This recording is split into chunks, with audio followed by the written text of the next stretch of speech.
Merhaba, Papatyanın Örgü Dünyası YouTube kanalıma hoş geldiniz. Bugün sizlerle beraber bu gördüğünüz şahane güzellikteki bayrağımızın kırlent modelini çalışacağız.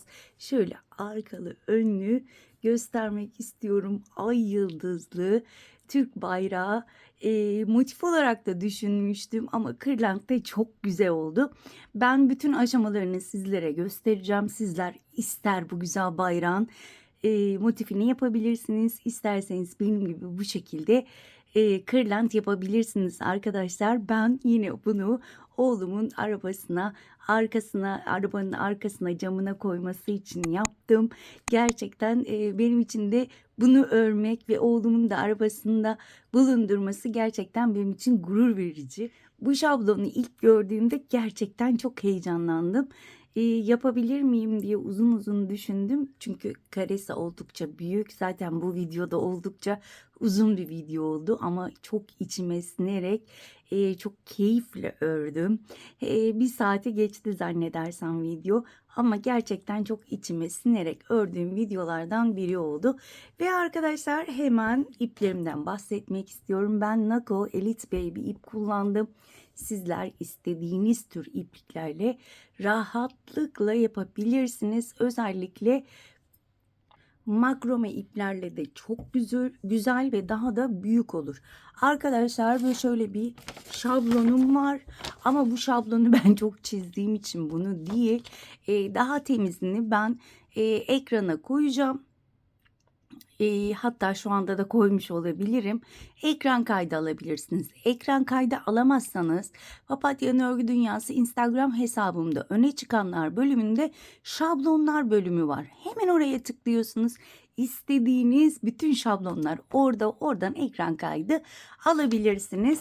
Kullandığım tığ numarası ise hemen şöyle göstereyim. 4 milimlik tığ kullandım. Sizler elinize yatkın herhangi bir tığ kullanabilirsiniz ve hemen bu güzelliği sizlerle başlayalım.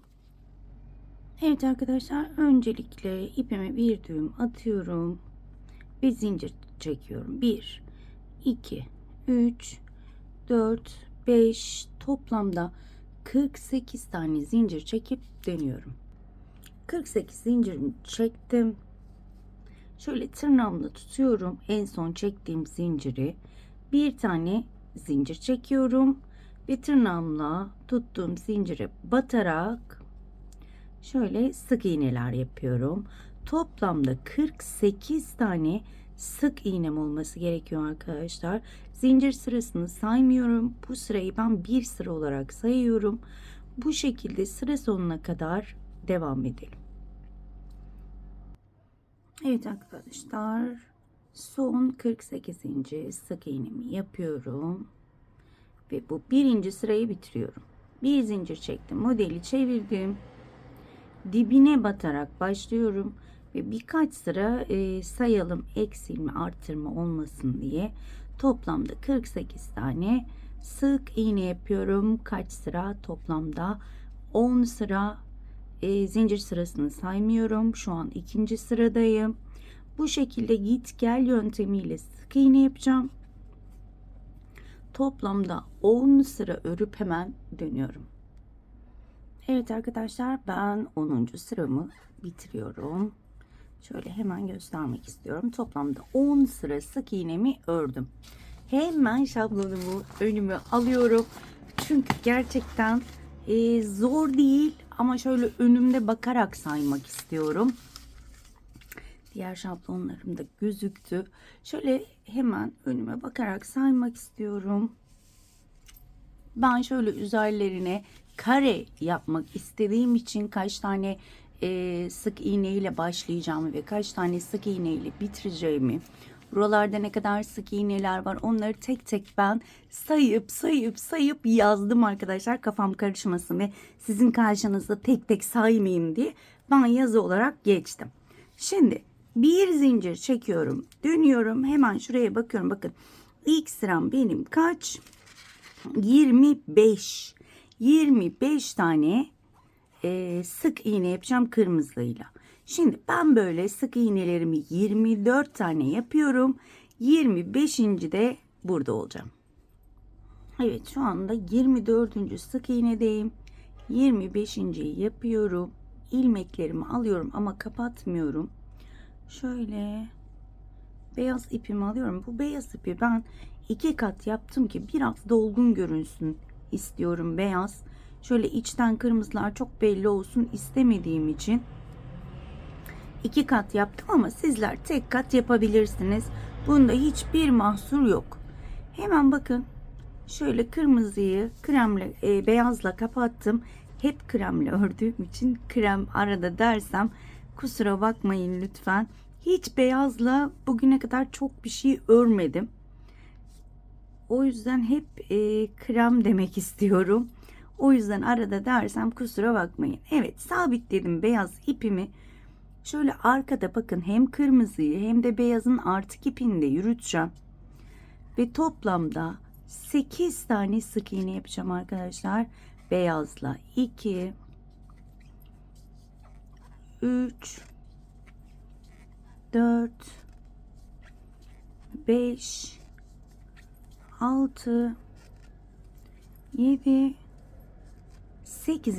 de ilmek alıyorum. Arkada yürüttüğüm kırmızı ile kapatıyorum. Sıkılaştırıyorum.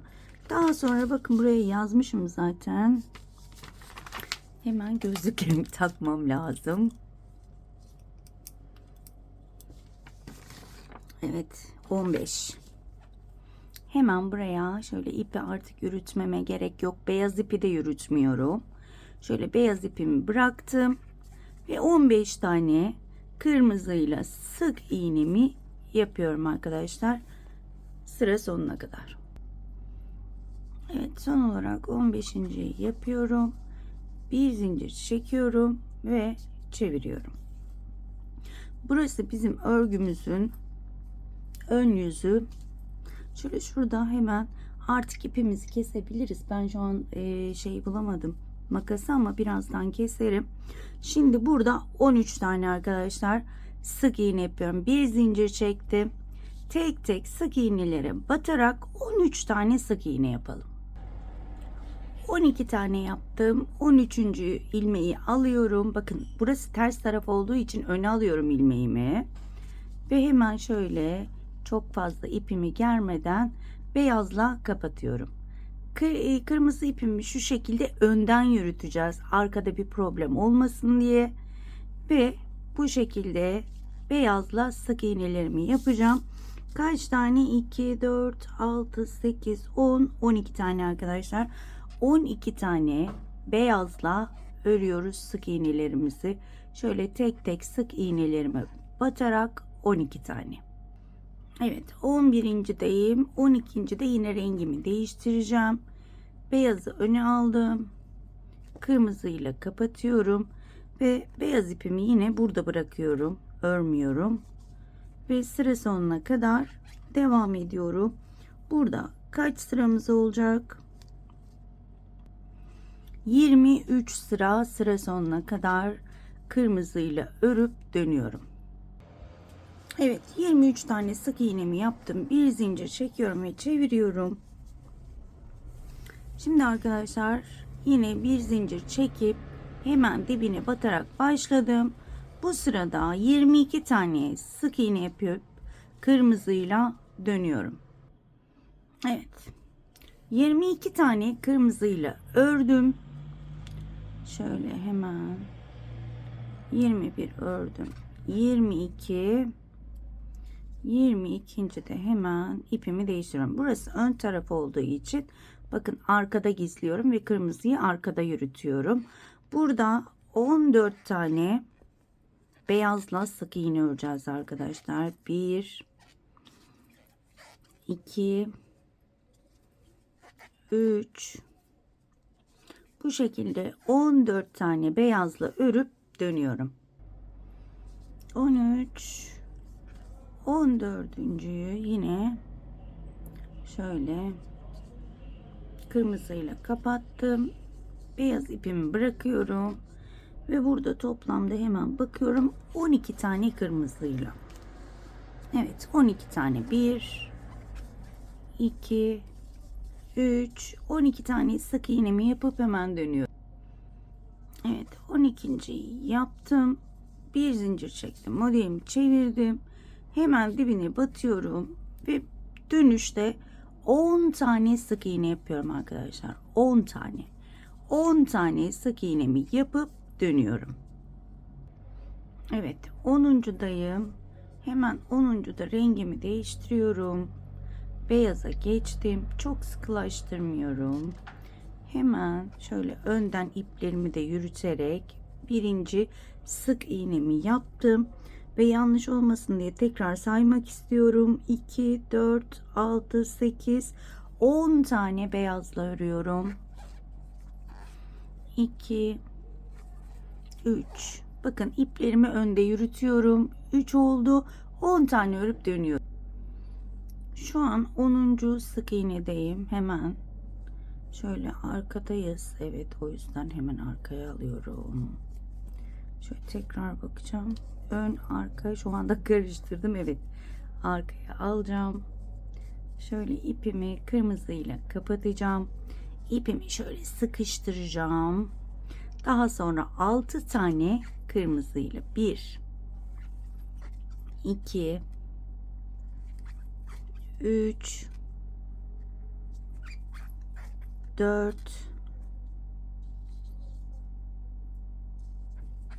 5 ve 6. da ipimi değiştireceğim. Şöyle hemen öne aldım. Beyaza geçtim. Ve yine kırmızıyı önde yürütüyorum. Burada 1, 2 tane beyazla yaptım. İkinciyi kırmızıyla kapatıyorum. Şöyle ipimi sıkıştırdım. Artık beyazı bırakıyorum. Kırmızıyla sık iğnelerimi yapıyorum. Arkadaşlar toplamda 20 tane kırmızıyla sık iğne yapıp hemen dönüyorum. Evet arkadaşlar, 20 tane sık iğnemi yaptım ve kaçıncı sıradayım şu anda? Hemen şöyle bakmak istiyorum. 14. sıradayız. Evet. Şu anda 10 tane, şurayı da sayıyorum. Komple 14. sıradayız. 15. sıraya geçtiğimde bir zincir çekiyorum. Modelimi çevirdim. Ve burada toplamda 19 tane sık iğne yapacağım kırmızıyla. 1, 2, 3, 19 taneyi örüp hemen dönüyorum. 18, 19.'yu yapıyorum. Beyazla 19.'yu kapattım. Yine arkada kırmızıyı yürütüyorum. Burada beyazla bir tane yapacağım. Bir taneyi yaptım. Kırmızıyla kapattım. Şöyle ipimi sıkıştırıyorum. Beyazı arkada yürütüyorum. Ve burada 11 tane kırmızıyla örüyorum arkadaşlar. Toplam 11 tane. Şu doğru yerlere battığımızda emin olalım, bir karışıklık olmasın. Evet, toplamda 11 tane örüp dönüyorum. 11.'ye geldim. İpimi değiştiriyorum. Ve beyazla yine arkada kırmızıyı yürüterek toplamda 8 tane öreceğim. 1, 2, bu şekilde 8 tane örüp dönüyorum. 8.'ye kırmızıyla kapatıyorum. Şöyle beyaz ipimi bıraktım. 9 tane kırmızıyla örüp hemen dönüyorum. 9 tane sık iğnemi bitirdim ve hemen şöyle bakıyorum. 15. sırayı bitirdik. 16. sıraya geldik. Bir zincir çekiyorum. Modelimi çeviriyorum ve burada 8 tane sık iğne yapıyorum kırmızıyla. Şöyle batarak toplamda 8 tane sık iğnemi yapıp hemen dönüyorum. Şu an 8. sık iğnemdeyim ve ipimi değiştiriyorum. Yine kırmızıyı arka tarafta olduğumuz için önden yürütüyorum ve beyaz ipimle toplamda yine 8 tane sık iğne öreceğim. Şöyle 1, 2, 8 tane örüp hemen dönüyorum. 8. sık iğnemi bitirmek üzereyim. 8. sık iğnemi kırmızıyla kapattım. Beyaz ipimi hemen şöyle öne aldım. Burada bırakıyorum. Ve şöyle tek tek batarak sadece kırmızıyla sıra sonuna kadar toplamda 32 tane sık iğne yapıyorum. Toplamda 32 tane arkadaşlar, sıra sonuna kadar devam edelim. Evet arkadaşlar, toplamda 32 tane kırmızıyla sık iğnemi yaptım ve 16. sıramı bitirdim. 17.ye geçiyorum. 17. sırada çevirdim ve toplamda 33 tane sık iğne yapıyorum. Sadece kırmızıyla 33 tane. 33 tane sık iğnemi yapıp hemen dönüyorum. Evet, 33. sık iğnedeyim. 33'ü beyazla kapatıyorum. Arkadan yine kırmızıyı yürüterek 8 tane beyazla yapıyorum. 2 3 ve 8 tane olana kadar devam edelim. 8. sık iğnedeyim. Kırmızıyla kapatıyorum. İpimi şöyle sıkılaştırdım. 7 tane. Kırmızıyla 7 tane örüp dönüyorum. 7 tane sık iğnemi yaptım ve hemen şöyle bakıyorum. 17. sırayı bitirdik. 18. sıraya geldik. 18. sırada bir zincir çektim. Modelimi çevirdim. Ve burada yine 7 tane kırmızıyla sık iğne yapıp dönüyorum. 7. kırmızıyla sık iğnemdeyim. Arka tarafta olduğu için önü şöyle arkaya alıyorum. Beyazla kapattım. İpimi sıkıştırıyorum. Ve hemen şöyle önden de bakıyorum. Batılmamış yerlere batalım. Sonra sorun çıkmasın. Hemen şöyle ilk trabzana batarak ve kırmızı ipimi de yürüterek toplamda 7 tane beyazlı sık iğne yapıp hemen dönüyorum. 7. sık iğnemdeyim. Şöyle sıkıştırıyorum. Beyaz ipimi öne aldım. Kırmızı ipimle kapatıyorum. İpimi şöyle sıkıştırdım. Beyaz ipimi bırakıyorum. Ve kırmızı ipimle devam ediyorum. Arkadaşlar burada toplamda şöyle açarak göstermek istiyorum. Toplamda 34 tane sık iğne yapacağız kırmızıyla. 34 taneyi bitirip hemen dönüyorum. Evet arkadaşlar, toplamda 34 tane sık iğnemi yaptım. Bir zincir çekiyorum ve hemen şöyle çevirdim. Arkadaşlar 19. sıraya geldik. 19.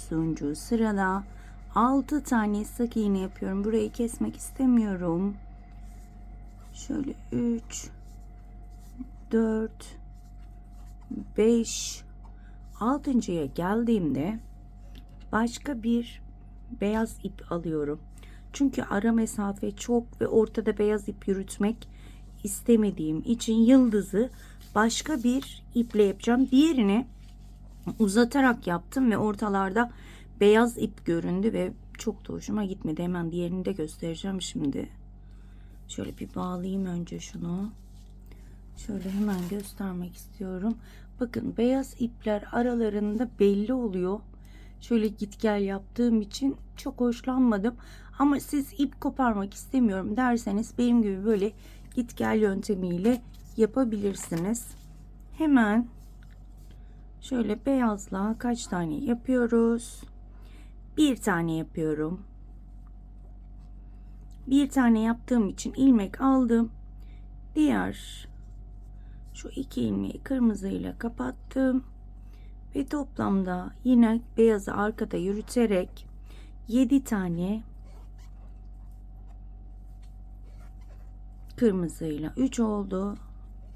4 5 6 ve 7. de hemen ipimi değiştiriyorum.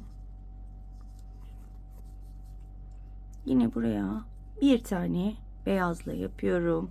İlmek aldım. Elimdeki 2 ilmeği kırmızıyla kapattım. Şimdi bakın, beyaz ipimi burada bırakıyorum. Bu başka bir beyaz ip olduğu için tek başına kırmızıyla öreceğim. Ne kadar öreceğim? Hemen şöyle bakıyorum.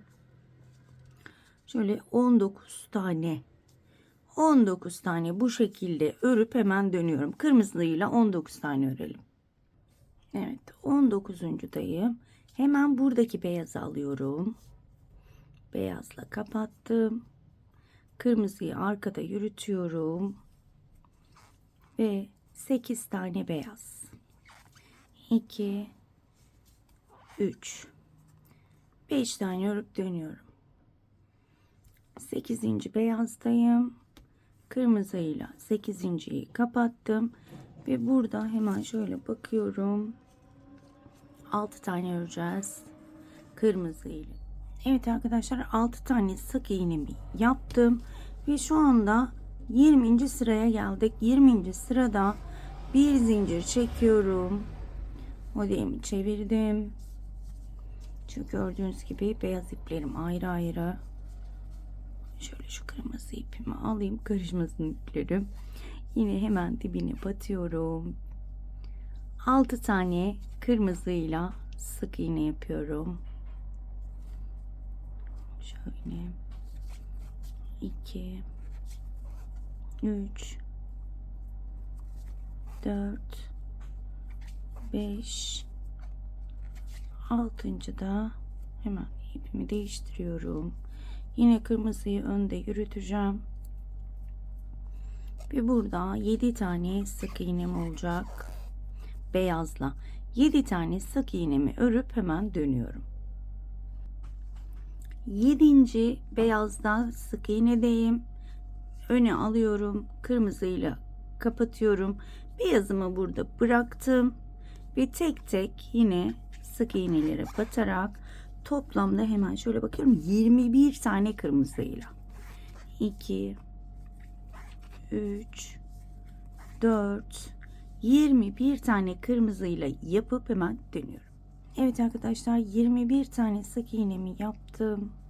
Kırmızıyı önüme alıyorum. Kırmızının 2 ilmeğini beyazla kapattım ve yine arada yürüteceğim.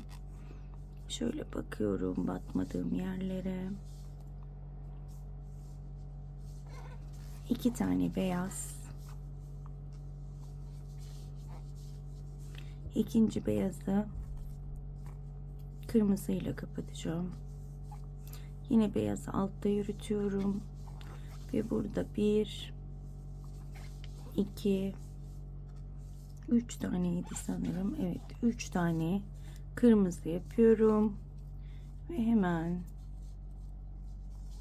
beyazla kapattım. Ve 2 tane beyaz,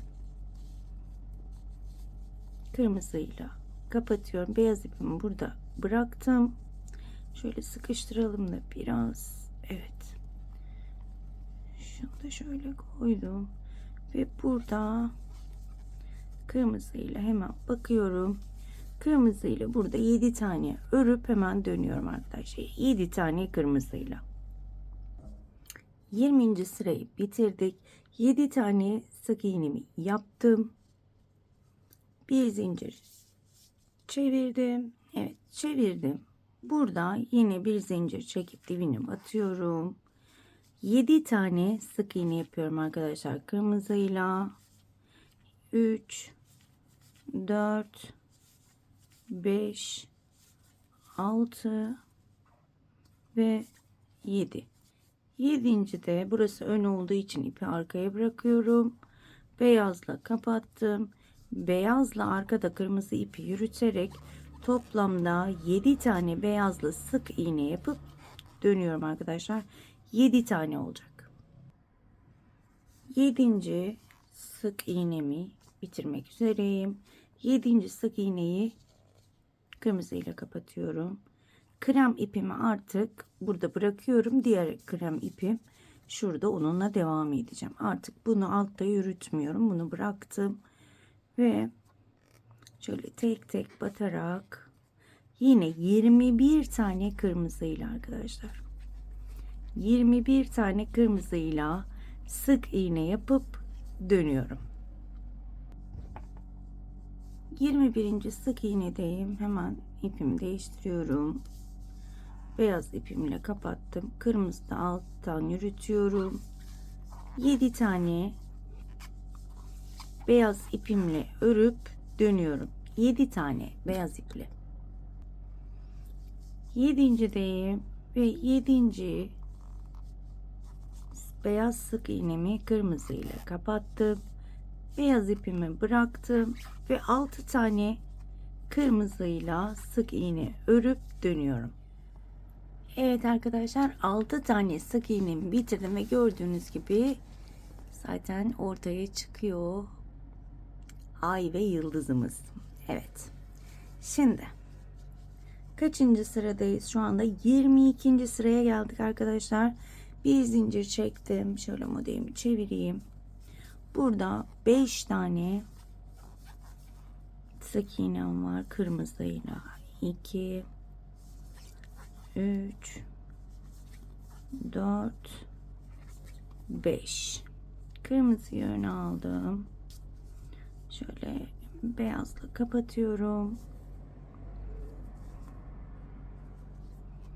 Ve beyazla devam ediyorum. 7 tane beyazla sık iğne yapacağım. 2 3 7 tane beyazla örüp dönüyorum. 7. sık iğnedeyim. Beyazı öne aldım. Kırmızıyla kapatıyorum. Şöyle biraz sıkıştırdım. Beyazımı burada bırakıyorum. Bir kırmızıyla sadece devam edeceğim. Ve kırmızıyla 23 tane sık iğne yapacağım arkadaşlar. Yıldıza gelene kadar. 3.'yü yaptım. Şöyle de hemen temizliğini de göstermek istiyorum. Eğer motif yapacaksanız şöyle şu ipi zaten kesecektik. Hemen keselim. Diğerlerini de saklayacağım ve hiç ip kalıntısı olmayacak. Evet. 23 tane sık iğnemi örüp dönüyorum. Şu anda 22 tane sık iğne yaptım. 23.'yü yapıyorum. Kırmızı ipimi öne aldım.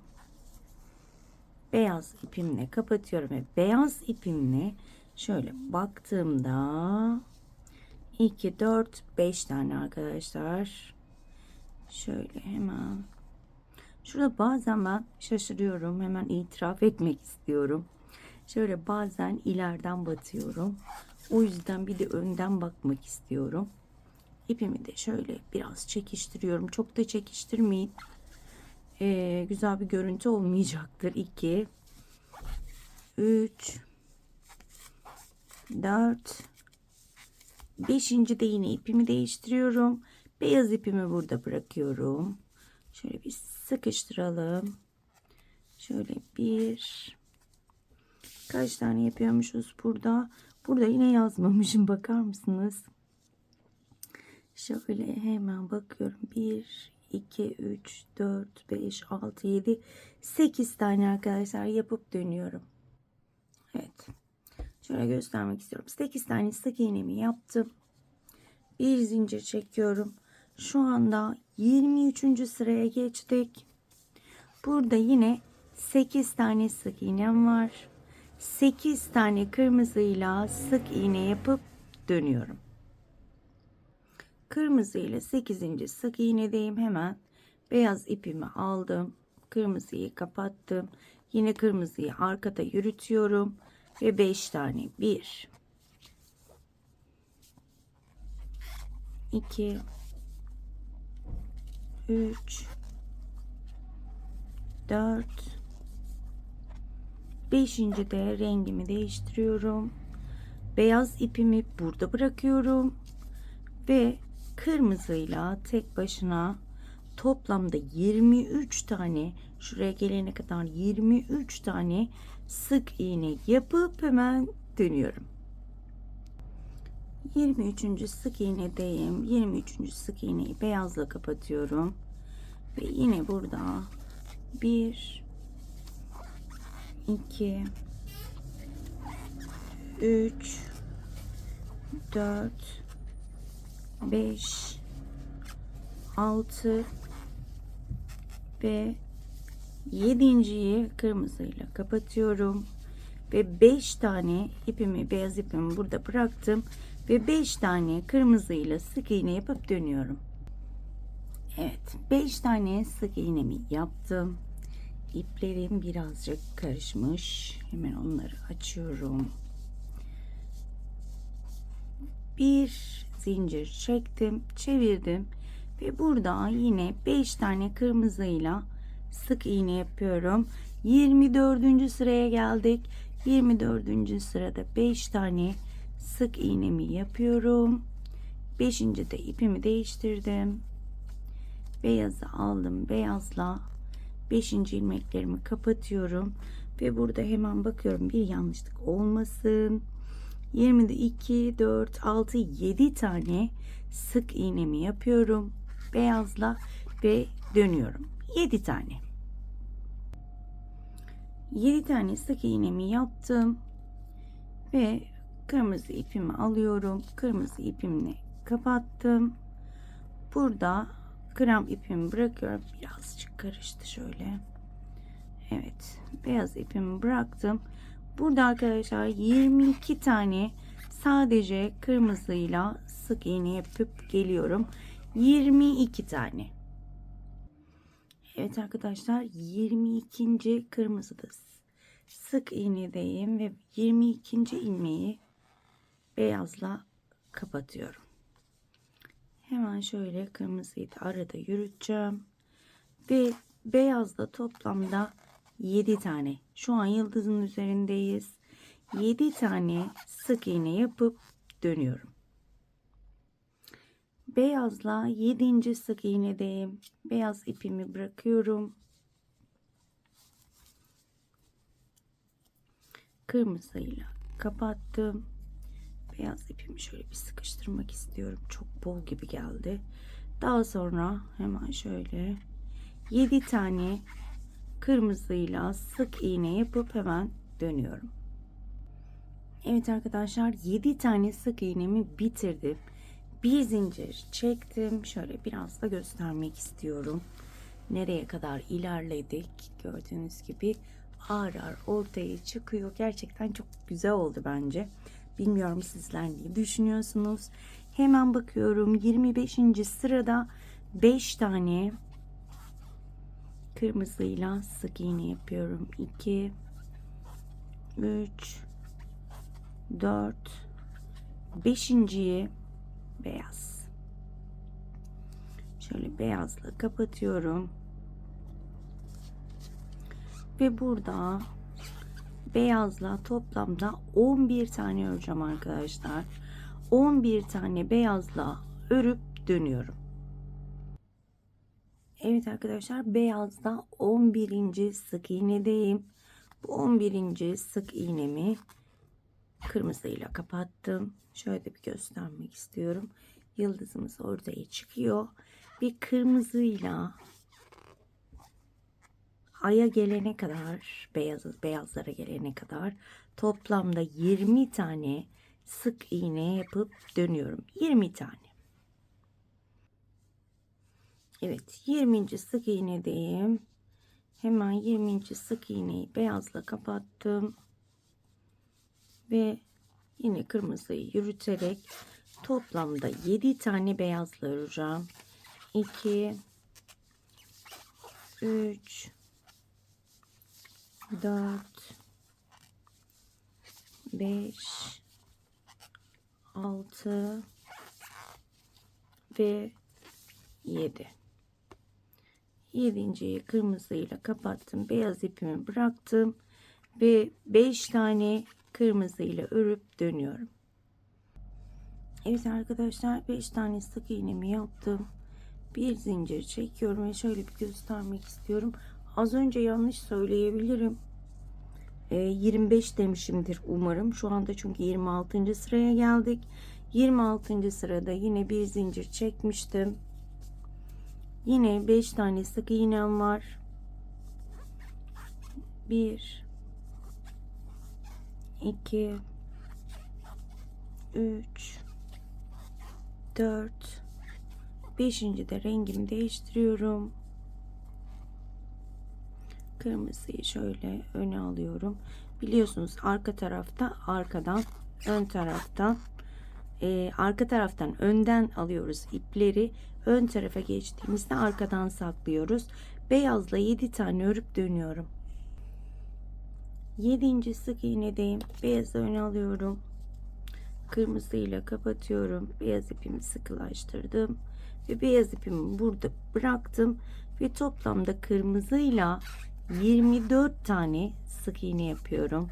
24 tane arkadaşlar, şöyle hemen gösteriyorum. Şöyle şuraya gelene kadar 24 tane sık iğne örüp hemen dönüyorum. Evet arkadaşlar, 23. sık iğnedeyim. 24.'yü yapıyorum.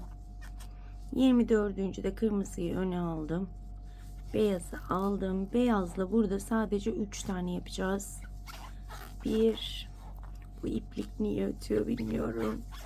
2 ve 3.'yü hemen öne alıyorum. Beyaz ipimi bırakıyorum. Biraz sıkıştırıyorum ve sadece kırmızı ipimle 9 tane öreceğim arkadaşlar. 9 tane sık iğnemi kırmızı ile örüp dönüyorum. 9 sık iğnemi ördüm. Bir zincir çekiyorum ve hemen 27. sırama geçiyorum. Şöyle yine bakayım, yanlış söylemeyeyim. Evet, 27. sıradayım. Yine burada arkadaşlar bir zincir çektim, dibine battım. Sık iğnelerimi yapıyorum. Yine burada 9 tane sık iğne yapıp hemen dönüyorum. 9. sık iğnedeyim. Hemen ipimi alıyorum ve arkada kırmızıyı yürüterek 3 tane beyaz. 3.'yü kırmızıyla kapatıyorum ve beyaz ipimi burada bıraktım. İpimi şöyle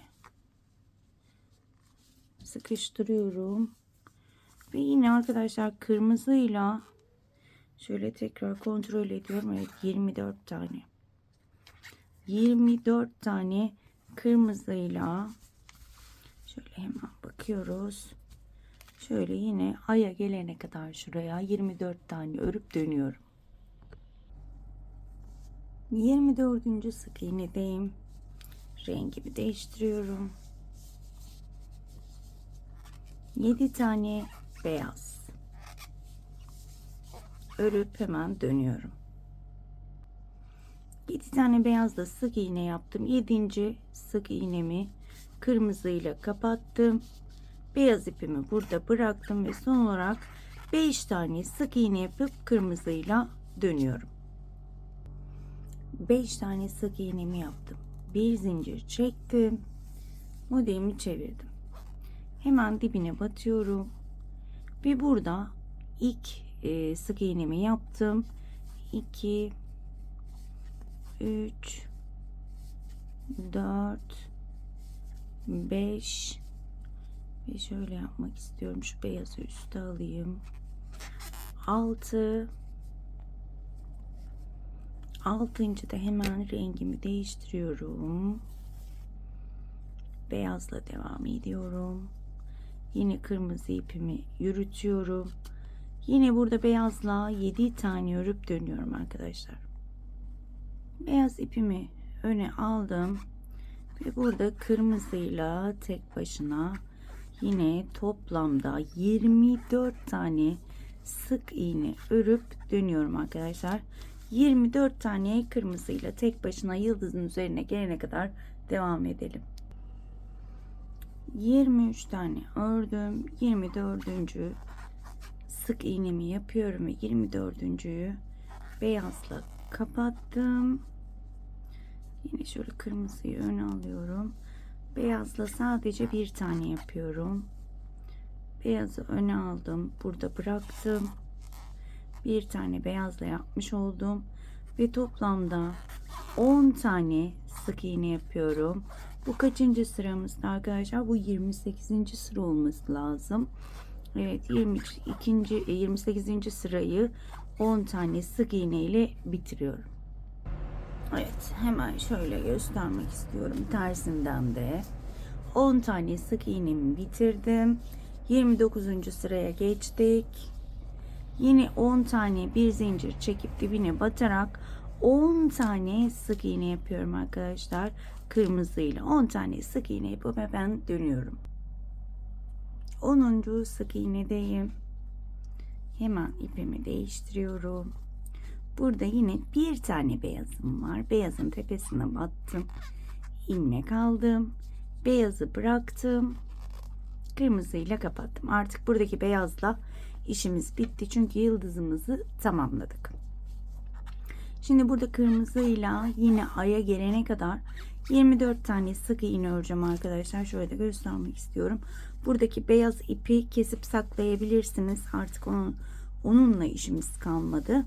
Bu şekilde 24 tane sık iğne yapıp hemen dönüyorum.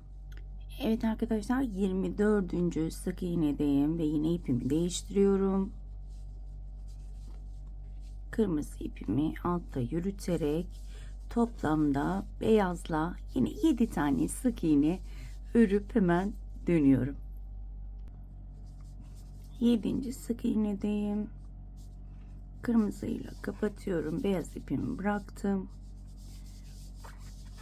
1 2 3 4 5 ve 6 tane sık iğne ile bitirdim. Şöyle hemen göstermek istiyorum. Gerçekten güzel oldu. Evet. Şimdi hemen tekrar bakıyorum. Artık yıldızımız bitti. Sadece ayın tamamlayacağız. Şu anda yine gözlüğümü takmam lazım. Hiç göremiyorum ben. Evet, şöyle hemen bakıyorum. Şu anda 30. sıraya gelmişiz bile. Ve burada yine 6 tane sık iğne ile başlayacağım. Bir zincir çekiyorum, modelimi çeviriyorum. Diğer beyaz ipimi çok dolanmasın diye şöyle kestim. Daha sonra saklayacağım. Yine burada 6 tane sık iğnemi yapıp dönüyorum arkadaşlar. 6 tane. Şu anda 30. sıradayız. 6. sık iğnemi yaptım. Hemen kırmızı ipimi öne alıyorum. Burası çünkü tersi. Evet, tersi. Beyaz ipime geçtim. İpimi sıkıştırdım. Burada arkadaşlar beyaz ipimle toplamda 8 tane sık iğne öreceğim. Beyazla sık iğne yapıyorum 8 tane. 8. sık iğnedeyim. İpimi değiştiriyorum. Kırmızıya geçtim. Beyaz ipimi bırakıyorum artık burada. Şöyle sıkıştırıyorum. Evet. Şimdi kırmızıyla örüyoruz. Toplamda 33 tane sıra sonuna kadar. Şöyle göstermek istiyorum. Bakın. Şu ipleri kırmızıyı örerken şöyle hemen alttan yürüterek yürütebilir. Daha sonra da ucunu kesebilirsiniz. Hiç böyle saklamakla uğraşmanıza gerek yok. Ben sıra sonuna kadar 33 tane sık iğne yapıyorum kırmızıyla ve dönüyorum. Evet arkadaşlar, hemen burada yanlışımı düzeltiyorum. 33 tane değil 34 tane olacak. Tabii sayarken bazen yanlışlık yapabiliyorum. Ama 33 değil 34 tane olacak bu sıramız. Şöyle dönüyorum. Kaçıncı sıradaydık biz? Hemen şu 30. sıra 34 tane olacak. 31. sıraya geldik. 31. sıra yine 34 tane olacak arkadaşlar. Bir zincir çektim. Şöyle tek tek batarak 34 tane kırmızıyla örüyorum. Ve gördüğünüz gibi bakın içten yürüttüm. Diğer ipi ve ip kalıntısı kalmadı. Şunu da sakladıktan sonra hiç ip kalıntımız kalmayacak. Bu şekilde 34 tane kırmızıyla sık iğne örüp dönüyorum. Evet arkadaşlar, 34. sık iğnedeyim kırmızıda ve beyazla 34. sık iğneyi kapattım. Burada Beyaza geçtim. Beyazla 7 tane sık iğne yapıyorum. 7 tane beyazla sık iğnemi yapıp hemen dönüyorum. Beyazla 7. sık iğnedeyim. Beyazı bırakıyorum. Kırmızıyla devam ediyorum. Kırmızıyla yine 7 tane sık iğne yapıp hemen dönüyorum arkadaşlar. Evet arkadaşlar, 7 tane sık iğnemi yaptım. 32. sıraya yükseliyoruz. Ve burada yine 7 tane sık iğnem var kırmızıyla. 7 tane kırmızıyla sık iğnemi yapıp dönüyorum. 7. sık iğnedeyim. Hemen kırmızı ipimi öne aldım. Beyaz ipimi içinden geçirdim. Ve burada toplamda 8 tane beyazla öreceğim. Beyazla 8 tane sık iğne yapıp dönüyorum. Evet arkadaşlar, 8. sık iğnedeyim beyazla ve kırmızıya geçiyorum. Beyaz ipimi burada bırakıyorum ve tek tek sık iğnelerime batarak kırmızıyla sıra sonuna kadar devam ediyorum. Toplamda 33 tane sık iğnem olacak. Şöyle de göstermek istiyorum. Gayet güzel oldu bence. Tersi de muazzam duruyor. 33 tane sık iğnemi yapıp hemen dönüyorum. Evet arkadaşlar, 33 tane sık iğnemi bitirdim ve 32. sırayı bitirdik. 33. sıraya geldik arkadaşlar. Şöyle göstermek istiyorum. Yine sık iğne ile devam edeceğim. Yine kırmızı ile devam edeceğim. 32 tane, 33. sırada 32 tane sık iğnem olacak. Bu şekilde 32 tane sık iğnemi yapıp hemen dönüyorum. 32. sık iğnedeyim. Hemen değiştiriyorum. İpimi, beyaz ipime geçiyorum. Beyaz ipimle kapattım. Burada beyaz ipimle 8 tane öreceğim arkadaşlar. Beyazla 8 tane sık iğne örüp hemen dönüyorum. Evet arkadaşlar, 8. sık iğnedeyim. İpimi değiştiriyorum. Beyaz ipimi bırakıyorum. Evet Beylül. Kırmızı ipimle toplamda 8 tane sık iğne yapıyorum. Ve 33 sıramızı, 33. sıramızı bitireceğiz. Evet, 8 tane. 8 tane sık iğnemi yaptım. Bir zincir çekiyorum, dönüyorum ve 34. sıradayız. Burada 9 tane sık iğnem olacak. Dibine batarak başlıyorum. 2 3 9 tane sık iğnemi yapıp dönüyorum. 9 tane kırmızıyla sık iğnemi yaptım. Beyazla 9.'yu kapatıyorum. Şöyle ipimi sıkılaştırıyorum. Ve burada yine 8 tane beyazla öreceğim arkadaşlar. 8 tane beyazla sık iğnemi yapıp hemen dönüyorum. 8. sık iğnedeyim ve ipimi değiştiriyorum. Ve burada yine beyazı yürütmeye başlıyorum. 11 tane kırmızıyla sık iğne yapıp dönüyorum. Evet arkadaşlar, 11. sık iğnedeyim. Kırmızıda beyazla kapatıyorum. Burada sadece beyazla bir tane yapacağız. Hemen bir taneyi yapıyorum. Kapatmıyorum. Beyazı öne aldım. Kırmızıyla kapattım. Ve burada beyazı bırakıyorum. Daha sonra tek tek sık iğnelere batarak toplamda 19 tane sık iğne yapıp dönüyorum. Şöyle de bir gösteriyorum. Evet. 19 tane sık iğnemi yaptım ve 34. sıramı bitirip 35. sırama başlıyorum. Bir zincir çektim. Modelimi çevirdim. Burada kırmızıyla 20 tane sık iğnem var. Şöyle dibine batarak başlıyorum. Ve 20 tane sık iğnemi yapıp hemen dönüyorum. 19 ve 20. sık iğneyi yapıyorum ve hemen ipimi burada değiştiriyorum ve 2 tane beyazla 1,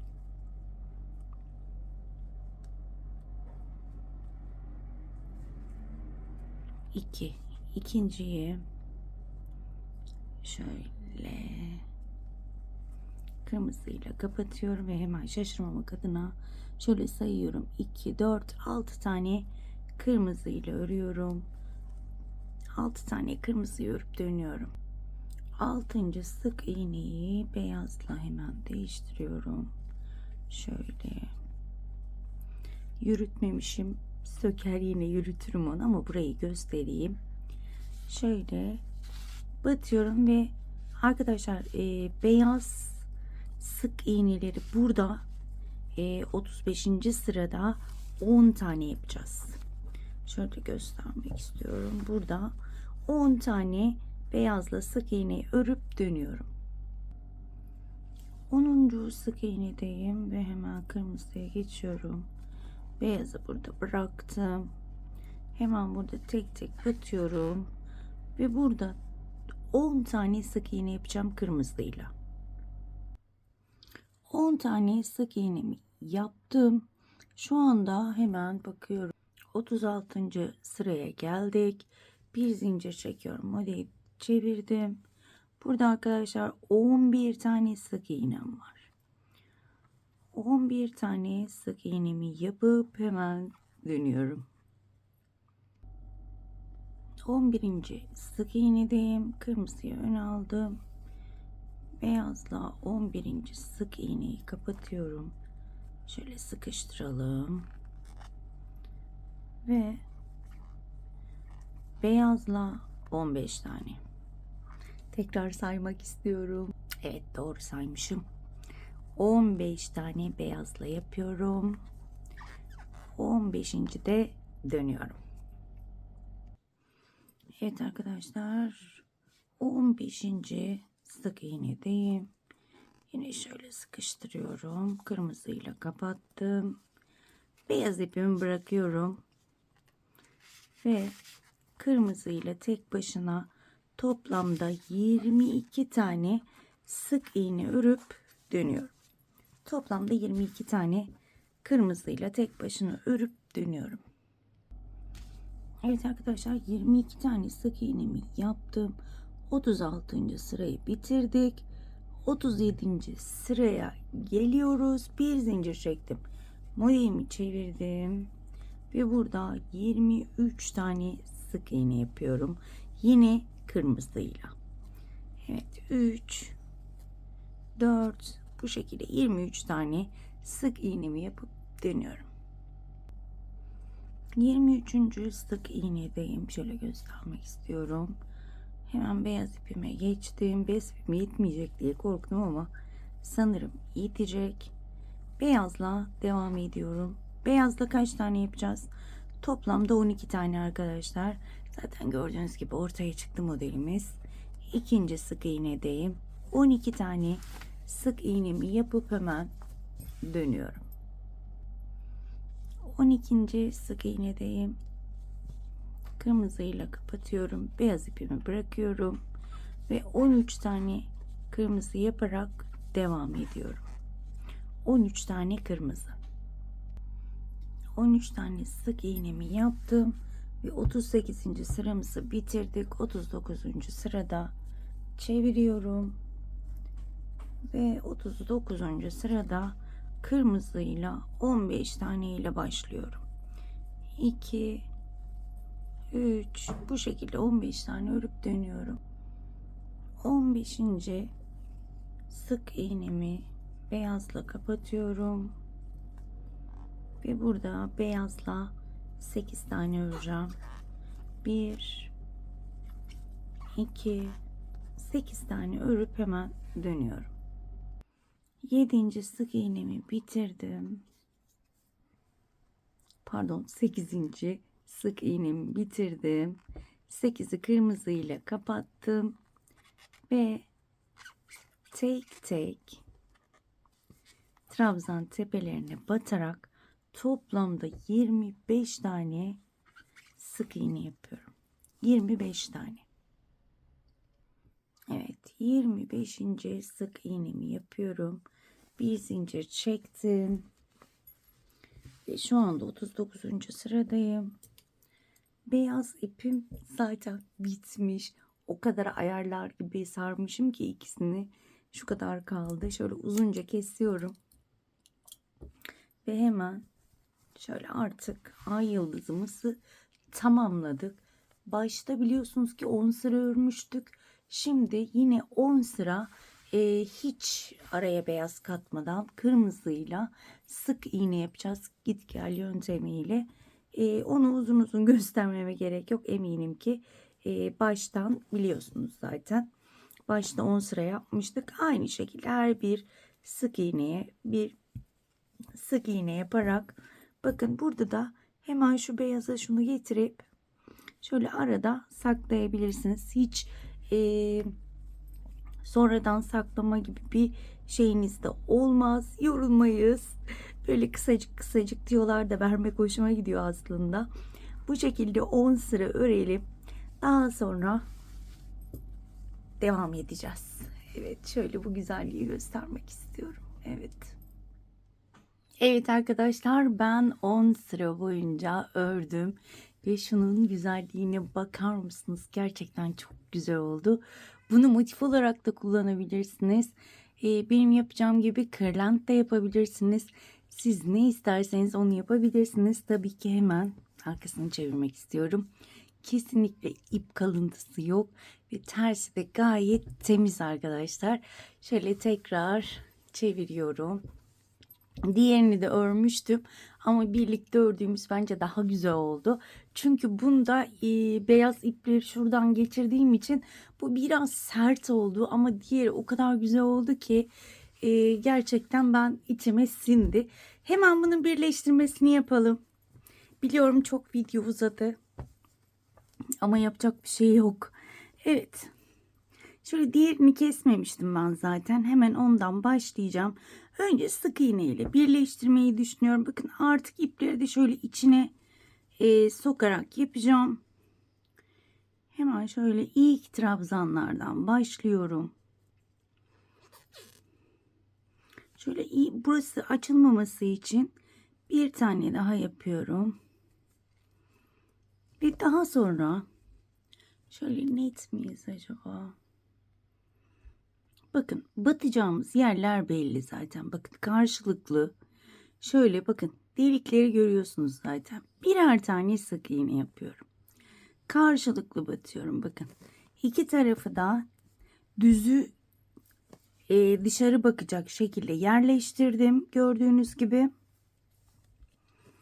Bu şekilde şöyle küçük bir açıklık kalana kadar sık iğne yapacağım. Köşelerine ikişer tane sık iğne yapacağım ki gerilme olmasın. Şöyle köşeye geldiğimde aynı yere 2 kere batacağım. Eminim ki anlaşıldı. Çok video uzadığı için buraları da hemen anlayacağınızı bildiğim için çok uzun uzun göstermeyeceğim. Şöyle minik bir yer, yani elyafları doldurabileceğim kadar bir açıklık kalana kadar böyle sık iğnelerimi yapıyorum. Köşelere ikişer sık iğne batacağım. Zaten belli, bakın batacağımız yerler şöyle karşılıklı. Bakın tek tek delikleri görüyorsunuzdur. Onları tek tek batıyorum ve sık iğneler yapıyorum. Tüm etrafını bu şekilde çerçeveleyeceğim. Şöyle minik bir yer bırakacağım. Oradan da elyaflarımızı dolduracağız. Daha sonra devam edeceğiz. Evet arkadaşlar, ben şöyle birleştirdim. Biraz da elyaf koydum içine. Şu kadar bir açıklık bıraktım. Şimdi iyice dolduracağım. Sizler istediğiniz kadar elyafı doldurabilirsiniz. Ben böyle dolu dolu seviyorum. O yüzden biraz fazla dolduracağım. Sizler kendiniz ayarlarsınız. Daha sonra da iyice doldurduktan sonra Şöyle hemen şunun güzelliğini bir göstermek istiyorum. Çok güzel oldu. Ben hemen burayı kapatacağım. Daha sonra da bir sıra ikili trabzan yapmak istiyorum. Ben şimdi burayı kapatıp hemen dönüyorum. Biraz daha elyaf dolduracağım. Evet arkadaşlar, ben etrafını komple kapattım. Şöyle gördüğünüz gibi. Çok fazla doldurmadım çünkü kenarları çok geniş değil. Bu şekilde şiştiğinde tam görünmüyor. O yüzden belki daha sonra söküp tek tek parçaların kenarlarına birkaç sıra sık iğne yapıp o şekilde birleştirebilirim. Sizler de aynı şekilde deneyebilirsiniz. Şu anda elimde fazla yünüm olmadığı için, az kaldığı için şu an yapamıyorum. Ama dediğim gibi eğer daha sonra yün alabilirsem bunu söküp normal bu kare parçaların etrafına 2 sıra sık iğne gidip daha sonra birleştirince daha da geniş olacaktır. Ama böyle de rahatlıkla kullanabilirsiniz. Ben bir sıra şöyle, yine ipim dağılmış. Heyecanla anlatırken ipleri de dağıtıyorum. Evet. Şimdi burada 1, 2, 3 zincir çekiyorum. Ve şöyle tek tek batarak ikili trabzanlar yapacağım. Zaten sık iğne sayıları belli. Böyle her bir sık iğneye bir tane sık iğne yaparak tüm etrafını çerçeveleyeceğim. Köşelerde yine gerginlik olursa köşelere aynı sık iğne tepesine 2 tane batabilirsiniz. Ben bu şekilde devam edeceğim. Gerçekten de güzel oluyor. Bunu da yapmayabilirsiniz. Bu da tamamen keyfinize bağlı. Ben biraz daha şöyle yastık hem şık görünsün hem de biraz daha geniş görünsün diye bu şekilde ayarlamak istedim. Şöyle hemen göstermek istiyorum. Bence tam şöyle kırlente benzeyecek bu şekilde.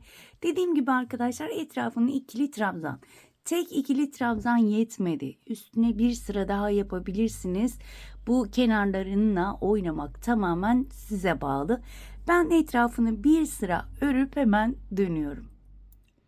Evet arkadaşlar, ben bayrak kırlentimi bitirdim. Hemen şöyle nasıl bitirdiğimi anlatmak istiyorum. Şöyle hemen ipimi göstermek istiyorum. O kadar az kaldı ki. Şöyle şu kadar bir şey kaldı.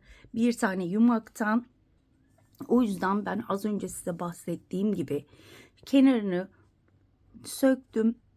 2 tane motifin kenarlarına 2 kez sık iğne ile ördüm. Şuraları biraz genişlesin diye. Daha sonra sık iğne ile 2 motifi birleştirdim ve bırakmak zorunda kaldım. Çünkü ipim bitti. Evet, ama böyle de gerçekten çok güzel oldu. Şöyle göstermek istiyorum. Evet, sizler kenar bölümlerini istediğiniz gibi ayarlayabilirsiniz. Şöyle göstermek istiyorum. Beyaz ipim zaten çok az bir bölümü gitti. Dediğim gibi kırmızıdan da şu kadar kaldı. Yani bir kırmızı, çok az bir şey beyazınız varsa bu güzel kırlenti yapabilirsiniz. Evet, bugünlük de videomun sonuna geldik. Diğer videoda görüşmek dileğiyle.